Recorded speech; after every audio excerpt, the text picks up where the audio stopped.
It is quite obvious that this channel is critical of the Mormon Church. But I was recently asked what I liked about the Mormon Church. Welcome, friends, enemies, and everyone in between, to my channel, The Masked Mormon. I am, of course, the Masked Mormon. Why are you wearing a mask? Were you burned by acid or something like that? Oh no, it's just they're terribly comfortable. I think everyone will be wearing them in the future. I am a Mormon who used to really enjoy what the Mormon Church had to offer. For about 20 years, it really worked for me. It worked until it eventually didn't work anymore.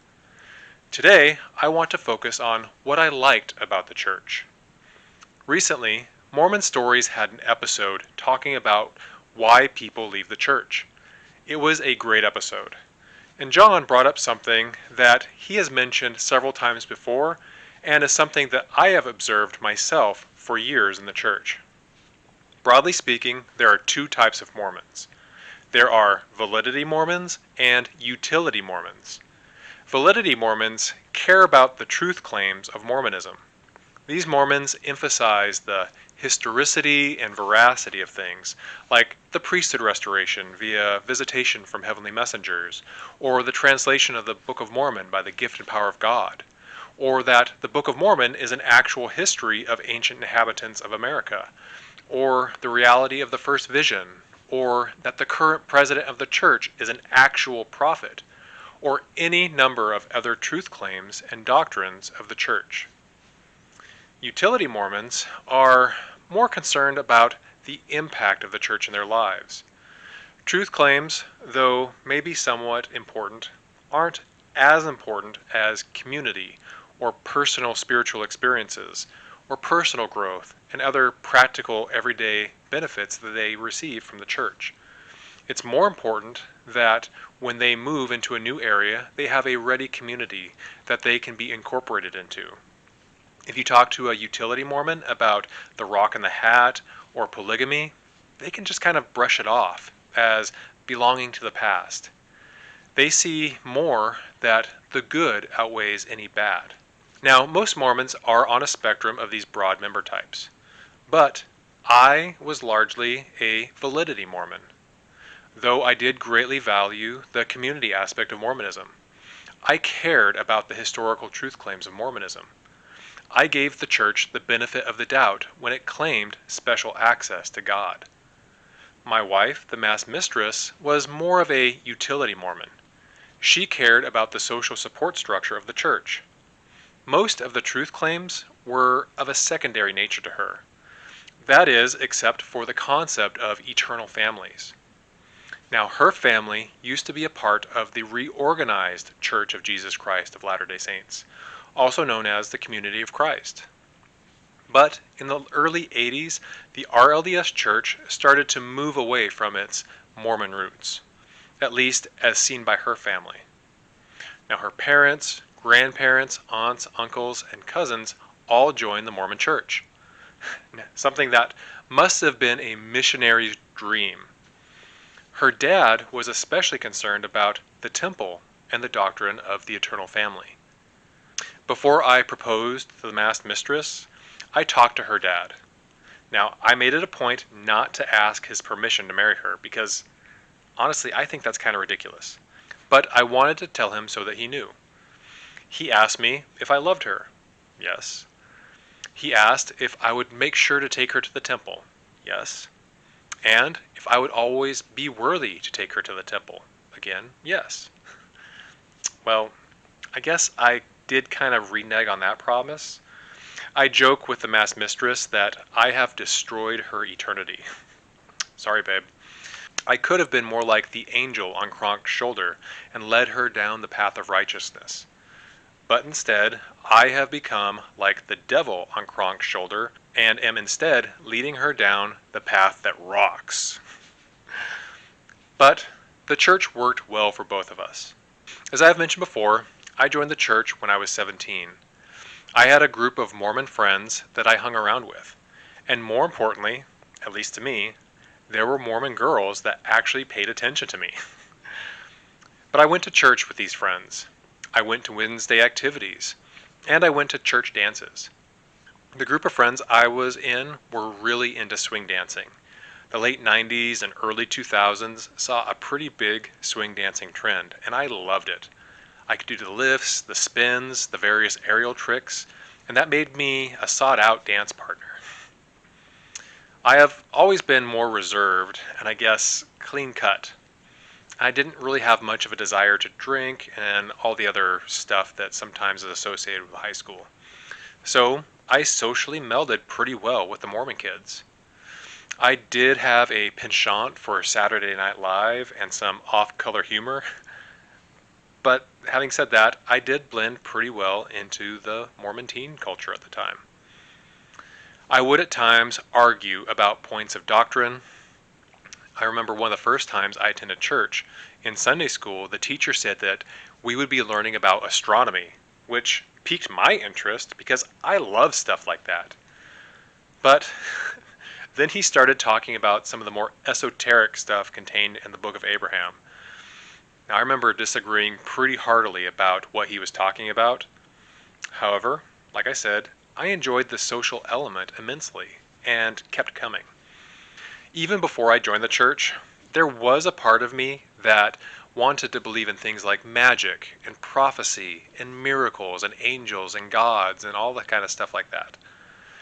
Though I was deeply into science, I also made room for things like Nostradamus and Edgar Cayce. I trusted that things like miracles actually happened, even though I had never experienced anything like them. So when Mormonism came into my life, it had a lot of these features that I wanted to be real. It taught about prophets and miracles and priesthood powers and had a detailed description of the afterlife. Now, I've always been acutely aware of the fact that I will one day die. Now, this has given me always this sort of heavy existential angst that has always been present in the background of my everyday experience. But Mormonism promised that not only will we continue after this life, but also that we existed before this life. And this appealed very greatly to me. Also, the church taught that we could one day become gods, which again also appealed very greatly to me because who wouldn't want to become a god? When I joined the church in high school, I accepted the premises and assumptions that Mormonism presents to people. If you have a spiritual experience when reading the Book of Mormon or when learning about the church, that is God confirming the truthfulness of the church to you. And if the church is true, then Joseph Smith was a prophet. If Joseph Smith was a prophet, then the Book of Mormon is true. And if Joseph was a prophet, then the priesthood authority was restored to him through heavenly messengers. If that authority was restored, then the church is God's true church on the earth, and the current president of the church is also a prophet. Whew. Now, I know there are a lot of assumptions all linked together, all based on a feeling that you have when reading a book or when learning about the Mormon gospel. But a lot of believing members follow this line of reasoning, no matter how rational they may be in other avenues of their lives. That founding assumption does a lot of heavy lifting, and the rest of a believing member's testimony rests on that founding group of assumptions, which again is based primarily on a feeling. Granted, a comforting feeling, but this feeling can carry a believer for a very long time. As I joined the church, I was integrated into the fabric of the little branch that I attended. I was given responsibilities. I prepared and blessed the sacrament. I had mentors, teachers, and older men that would nurture my novice experiences. And I had a group of friends that reinforced the teachings and cultural expectations of the church. And for a teenage boy, that was a pretty positive environment. I stayed away from drugs and alcohol, though my one weakness would have been that I would have put up no resistance if someone wanted to sleep with me. But alas, though I could dance pretty well, I apparently had very little game, so I was also able to avoid things like sex. Too bad. Though I gave allowances for certain doctrines and teachings like faith healings or Nephites and Lamanites, I did resist several other church teachings. I rejected things like the flood story or the literalness of Adam and Eve.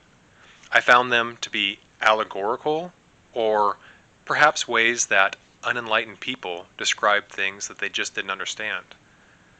Now, this would always get pushback from my seminary teacher or certain friends, and though I was willing to make allowances for some things, I would only allow it to go so far. As I learned more about physics and astronomy, geology, genetics, biology, evolution, and the other ologies, some teachings were just plain untenable in their raw form. But I felt important and had integrated well into my branch. After high school, I attended BYU, and that was a bit of a culture shock.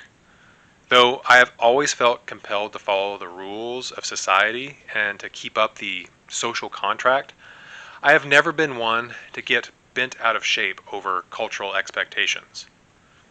There were many at BYU, however, that seemed to thrive on getting bent out of shape over non-compliance, over cultural expectations.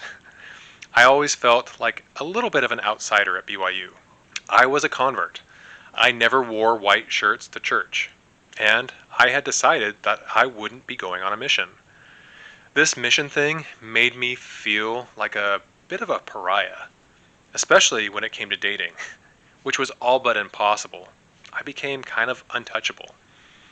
Having the status as a returned missionary was something women valued more than most things, and it did make for a lonely few years, romantically.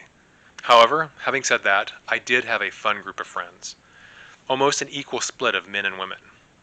And we did a lot of things together. We went on trips, we had dinners at their families' homes, we attended dances and worked on homework together, and it was a lot of fun. I enjoyed my classes, and I worked really hard. And though BYU can be kind of a weird place, I loved my time there. I got a great education, and I did eventually meet a woman who wasn't so concerned about my status as a returned missionary. That is, of course, the woman who would become my wife, the mass mistress. I eventually did choose to go on a mission, though I do attribute that to a lot of cultural pressure. But, like other things in the church, my mission was a largely pleasant experience. Going a bit older did give me a bit more maturity and perspective on things. Though I did follow the rules, I wasn't a tyrant about it, like some other missionaries could have been.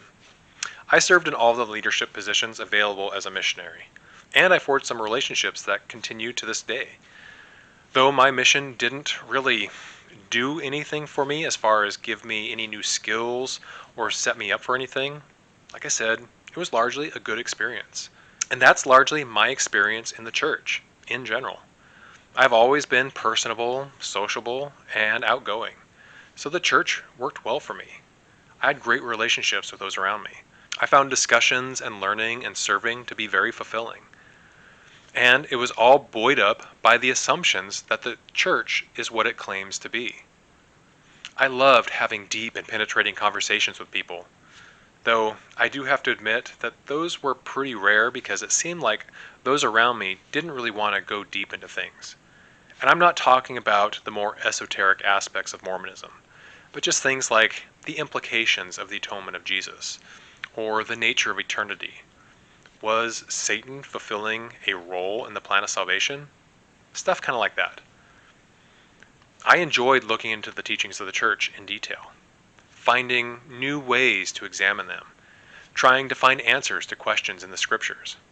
I took the teaching of, "If any of you lack wisdom, let him ask of God, who giveth to all men liberally and upbraideth not," very seriously.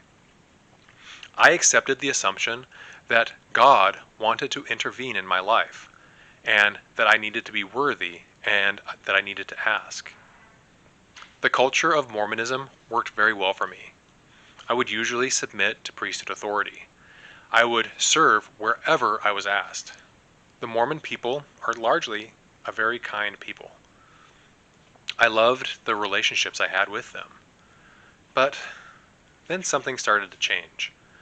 I felt like I was starving spiritually and intellectually, and I used to love Sunday school. But then I started to notice that the same questions would be asked and the same answers would be expected. Any deviation would be met with a lot of cultural pushback. A lot of thought-terminating statements would be thrown in to try to shut down some of the questions I might ask. I felt like I was repeating the fourth grade over and over again. I felt like I was outgrowing what the church had to offer. Now, there is a Franciscan friar and writer named Richard Rohr who said that Mormons do the first half of life really well, meaning that the church is great at helping a person build a strong identity and social identity. But it isn't so great at the so-called second half of life, where things are more internally motivated, where things aren't as cut and dried as they are in the first half of life. Eventually, as I examined all of the assumptions that a belief in Mormonism is based on, they all started to fall apart under scrutiny. But I liked my time in the church, and like I said, it worked well for me. It was there for me when I needed it. It gave me a community to be a part of and an identity, and I built a lot of great relationships. Mormonism forever altered the arc of my life. For better and worse, it has influenced the man that I have become. Some things I still enthusiastically embrace. I love that Mormonism encouraged me to pursue the truth wherever it can be found. I am, however, glad that there are some things I don't have to hold on to. Things like patriarchal authority, or the avoidance of coffee. Coffee must have been the fruit that Eve partook of in the Garden of Eden, because it is delicious to the taste and very desirable. And it will make you wise. Though I no longer believe, and the assumptions that propped up Mormonism proved to be faulty, there was a lot that I liked about Mormonism. I recognize that many of you may have had very different and altogether negative experiences in the church, but it worked for me, until it eventually didn't. I was largely a validity Mormon who had experienced a lot of the utility of the church. So I didn't stop believing in Mormonism because I was offended or because I wanted to sin. I liked it, and it worked for me. But the evidence stacked up against it, and Mormonism taught me that it is important to believe in things that are true. But what are your thoughts? What did you like about Mormonism? What worked well for you, and what didn't? Let me know down in the comments. And if you like what I do, please press the like button and subscribe, and I'll see you in the next video.